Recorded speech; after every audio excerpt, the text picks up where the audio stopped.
Budget को कटाक्ष कला बीजेडी कांग्रेस कहिला फायदा केवल बिहार बजेट अन्य मत खसड़ा प्रस्तुति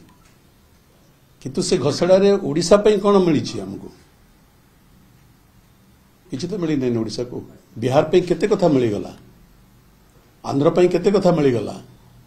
किंतु ओडिशा पे तो मिलला नहीं कहीं साधारण भाव में भारत वर्ष किसी ना ओडिशा पे तो आदौ किसी ना तांकु देले एंकु देले हेले आमो भागरे किछि नहीं एमिति कही केंद्र बजेट को कटाक्ष करिछि बीजेडी आउ कांग्रेस उभय दलर अभियोग ए बजेट केवल थिला वाला लोक को सहिबो एथिरे ओडिशा पई ओडिशार खटिकिया लोकक पई आदौ किछि नहीं आंध्र हेउ कि बिहार अन्य राज्यर स्वार्थ को गुरुत्व दिया गला किंतु ओडिशा को गुरुत्व दिया गला नहीं एठी कॉन्क्लेव हेउछि दामिका प्रदर्शनी भी हेउछि पानी भली टंका बही जाउछि हेले राज्यर स्वार्थ को गुरुत्व दिया जाउनी तो ओडिशार विकास पाई ओडिशार समृद्धि पाई बहुत कनक्लेव करा जाउछि बहुत सम्मेलन करा जाउछि सेथिरे लक्ष लक्ष कोटी कोटी टका खर्च करा जाउछि किछि मिलिला कोन ओडिशा के बजेट रे नवर प्रधानमंत्री बारंबार कहंती जे ओडिशा हेबो पूर्वोदयर प्रतीक तेणु ओडिशा को उदय करूछंती न अस्त करूछंती सबुठारु जदि को राज्य ए बजेट रे अवहेलित होईची इग्नोर होईची सेटा होची ओडिशा एई बजेट रे आयकर स्लैब रे बड़ धरणर परिवर्तन होईची 12 लाख टंका पर्यंत वार्षिक आय करुवा लोके कोनोसी आयकर दाखल करिवे नाही बोली बड़ आश्वस्ति भी मिली किंतु यह साधारण लोकंक पई विशेष फलप्रद हेबनी कारण मासिक लाख टंका आय करुवा लोकंक संख्या हाथ गणती राज्य जनसंख्यार यह 1% भी हेबनी बोली विरोधी पक्षरु कह जायछि केते लोक 12 लाख टंका रोजगार करती वार्षिक मासिक लाख टंका केते लोक रोजगार करती इवन नॉट इवन 12 लाख टंका टैक्स पेयर 1% भी नुहति 4 कोटी 50 लाख लोकरू 45,000 लोक आम नुह टैक्स पेयर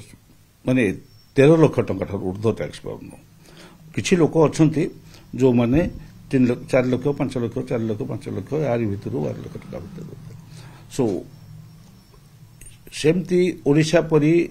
अनेक राज्य अच्छी जो मैंने सरकारी चाकरी करूछंती से मासक लाख टंका दरमा पाइले मध्ये टैक्स देबे नाही मोर प्रश्न होची केते जण केते परसेंटेज लोक सरकारी चाकरी करूछंती भारत वर्षर एई प्रावधान द्वारा केते परसेंट लोक उपकृत हेबे चाषी तो उपकृत हेबे नहीं श्रमिक तो उपकृत हेबे नहीं जो माने 12 लाख टंका भितर अछंती भारत वर्षर केते परसेंट लोक 12 लाख टंका आय करंती सर्वे रिपोर्ट कहूँ भारत वर्ष रे साधारण लोक 3 लाख टंका वर्षकता आय हुए केवल बजेट रे ओडिशा पई स्वतंत्र प्रावधान नुहे बरं राज्य को स्वतंत्र अनुदान कथा भी उठी ओडिशा रु अधिक परिमाण रो सेल्स निया जाउथबारु राज्य को सही परिमाण रे प्राथमिकता देबा उचित बोली कांग्रेस नेता पंचानन कानून को कहितबा बेले बीजेपी याकू काउंटर करिछि एठी जो सरकार अच्छी सेठी सरकार रही केन्द्र में आम निश्चित भाव में ओडिशा गोटे स्पेशल पैकेज पाइब स्पेशल पैकेज आम किसी दाबी करूना आम ठारू नौथिबा टंका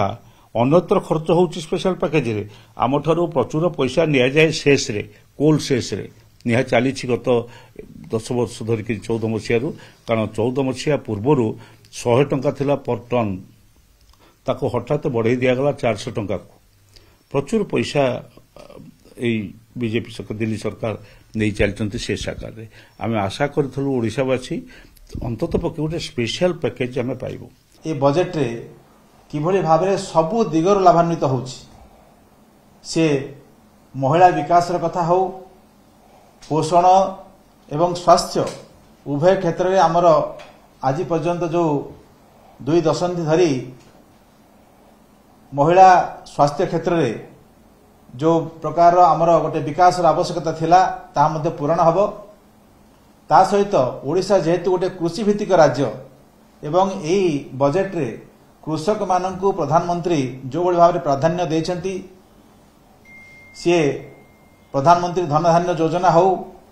किसान क्रेडिट कार्ड रे 5 लाख रु 10 लाख टंका करबा हो जलसेचन पई विशेष व्यवस्था करबा हो डाली एवं कपा मिशन जरिया भारतर जदि गोटे राज्य सबुठ बड़ लाभान्वित हम सी है Odisha. Bureau report, Odisha reporter.